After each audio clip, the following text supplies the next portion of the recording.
आखिर कौन है ये महान सप्तऋषि जिनकी उत्पत्ति स्वयं ब्रह्मा जी के मस्तक से हुई थी, और क्यों इन सप्तऋषि को आकाश तारा मंडल में स्थापित किया गया है? क्या आप जानते हैं ये ऋषि काम क्या करते थे और इन सातों ऋषियों के गुरु कौन थे? चलिए जानते हैं सप्तऋषि के बारे में सब कुछ। दोस्तों, सप्तऋषियों का मतलब होता है 7 ऋषियों का समूह, अर्थात वो ऋषि जिन्होंने अपना सर्वस्व मनुष्य जाति के कल्याण और मंगल के लिए अर्पित कर दिया। वैदिक काल में कई ऐसे ऋषि मुनि हुए हैं, जिनमें से 7 ऋषि ऐसे हुए हैं जो पराक्रम, ज्ञान, धर्म, नीति, नियम की प्रतिमूर्ति थे। इन्होंने वेद को कई मंत्र दिए हैं। यह ऋषि वैदिक धर्म संस्कृति के संरक्षक, संस्थापक कहे जाते हैं। कश्यप, अत्रि, वशिष्ठ, विश्वामित्र, गौतम, जमदग्नि और भारद्वाज सभी 7 ऋषियों का उल्लेख कई पुराणों, वेदों तथा पौराणिक ग्रंथों में हमें पढ़ने को मिलता है। चलिए दोस्तों, आपको इन्हीं 7 ऋषियों के बारे में थोड़ी थोड़ी जानकारी देते हैं। नंबर 1, महर्षि वशिष्ठ।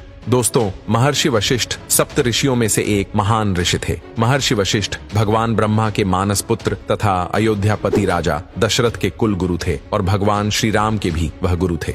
महर्षि वशिष्ठ त्रिकालदर्शी होने के साथ ही परम वीर तथा ज्ञानी महर्षि थे। महर्षि वशिष्ठ को ईश्वर के द्वारा सत्य का ज्ञान हुआ था। महर्षि वशिष्ठ ने भगवान श्री राम के जीवन में अपना अमूल्य योगदान देते हुए जन कल्याण तथा मंगल के लिए अपना सर्वस्व न्यौछावर कर दिया था। नंबर 2, महर्षि विश्वामित्र। दोस्तों, महर्षि विश्वामित्र भी सप्त ऋषियों की श्रेणी में आते हैं। इनके पिता महाराज गादी थे, जो एक क्षत्रिय थे, इसलिए महर्षि विश्वामित्र भी पहले क्षत्रिय थे और उस समय उनका नाम राजा कौशिक था। महर्षि विश्वामित्र ने ब्राह्मणत्व ब्रह्मा जी की घोर तपस्या कर तथा महर्षि वशिष्ठ की मान्यता के बाद ही प्राप्त किया था। पुराणों में महर्षि वशिष्ठ तथा महर्षि विश्वामित्र के युद्ध की चर्चा हमें पढ़ने को मिलती है। महर्षि विश्वामित्र ने रामायण काल में अपना अमूल्य योगदान दिया। वह राजा दशरथ से ताड़का, मारीच, सुबाहु के वध के लिए भगवान श्री राम और लक्ष्मण को लेकर वन गए, जहां भगवान श्री राम ने ताड़का और सुबाहु नामक राक्षस का वध किया। इसके बाद उन्होंने देवी अहिल्या का उद्धार किया और जनकपुरी पहुंचकर माता सीता के स्वयंवर में शिव धनुष तोड़ माता जानकी से नाता जोड़ा। महर्षि विश्वामित्र ने प्रभु श्री रामचंद्र जी और लक्ष्मण को धर्म, नीति और ज्ञान की शिक्षा दी थी, जो उनके लिए पथ प्रदर्शक और प्रेरणादायक रही।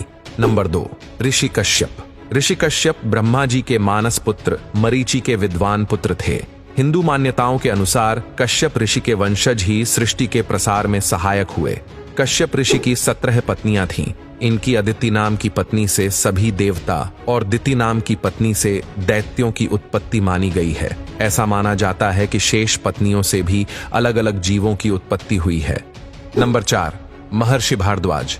दोस्तों, भारद्वाज ऋषि वैदिक काल के महान तपस्वी तथा सप्त ऋषि थे। इनके पिता देवताओं के गुरु बृहस्पति और माता का नाम ममता था। भारद्वाज ऋषि ऋग्वेद के 6वें मंडल के मंत्र दृष्टा थे, जिसमें 765 मंत्र हैं। भारद्वाज ऋषि ने भारद्वाज संहिता और भारद्वाज स्मृति भी लिखी है।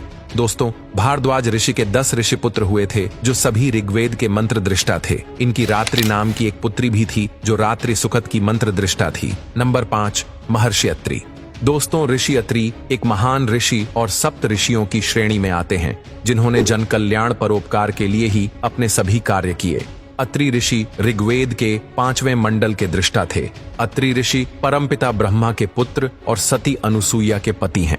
वैदिक काल की 16 सतियों में माता अनुसूया का नाम बड़े ही आदर से लिया जाता है। सती अनुसूया के सतीत्व की परीक्षा लेने आए त्रिदेव अर्थात भगवान ब्रह्मा, विष्णु और महेश को देवी सती अनुसूया ने 3 छोटे छोटे बालकों में परिवर्तित कर दिया था और उनकी याचना स्वीकार करते हुए अपने सतीत्व की रक्षा की। अनुसूया से प्रसन्न होकर त्रिदेव ने सती अनुसूया और ऋषि अत्रि को अपने समान 3 पुत्र चंद्रमा अर्थात ब्रह्मा, दुर्वासा अर्थात महादेव, दत्तात्रेय अर्थात भगवान श्री विष्णु की माता बनने का सौभाग्य प्रदान किया था।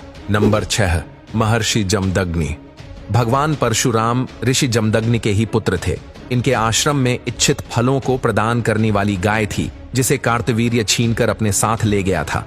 परशुराम जी को जब इस बात का पता चला तो वह कार्तवीर्य को मारकर कामधेनु गाय वापस आश्रम में ले आए। नंबर 7, महर्षि गौतम। गौतम ऋषि की पत्नी अहिल्या थीं।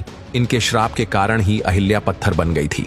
भगवान श्री राम की कृपा से अहिल्या ने पुनः अपना रूप प्राप्त किया था। गौतम ऋषि अपने तपबल पर ब्रह्मगिरी के पर्वत पर मां गंगा को लेकर आए थे। दोस्तों, यह थी जानकारी महर्षि सप्त ऋषियों से जुड़ी हुई। आपको ये वीडियो कैसा लगा हमें कमेंट करके जरूर बताएगा।